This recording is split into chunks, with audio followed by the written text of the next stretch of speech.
My name is Scott Turner. I recently opened up my own private practice out of my home in Grand Blanc, Michigan, and I'm a mental health and substance abuse therapist, and I've been doing that line of work for about 14 years now. My hope is that I can do this in Grand Blanc, Flint, this being my own business, do the same type of work, working with a diverse range of populations and trying to give back to the community and hopefully helping people out. I was in the United States Air Force for 6 years, and after that I ended up going to my first social work job back in 2004, and it was at a residential treatment facility. I guess I just had a unique way of interacting with the teenagers that I was working with. The director had approached me about going to University of Michigan, getting a degree there. Every intervention, I don't use like a cookie cutter approach. What works for you may not work for this person. So I have to constantly be evolving my skill set to accommodate the client. You know, again, I could have an adult come in here on the sofa and sit down and talk about his feelings. I don't have that expectation of a 5-year-old. At a 5-year-old, I'm just trying to develop his emotional literacy. So glad, mad, hurt, ashamed, afraid, stuff like that.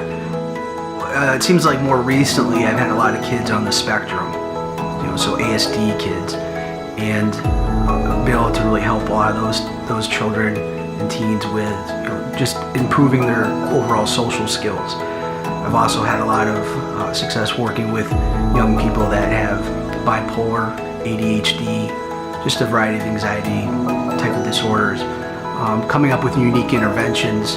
I think sometimes when you're preoccupied with the issues, or even the parents, because they're right in it, I can be objective and say, hey, why don't we try doing this?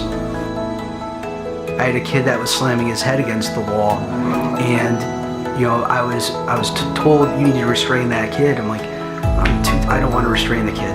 So I just simply put my hand where he was slamming his head, pulled out my phone. I knew he loved SpongeBob SquarePants, and started playing The Greatest Day Ever, and the kid stopped slamming his head over a period of time, and he started singing the song. One thing that I tell parents, I tell clients, especially teenage boys, because they're the most reluctant group of people to want to come participate.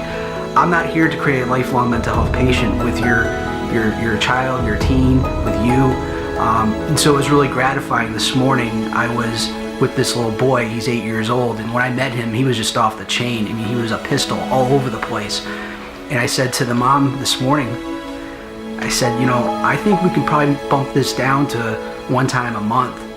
I said the end game is to get me out of your life, and I think we're really moving in that direction. Here I am all in. Like, you're getting 100% of what I got to bring. I'm pretty accessible.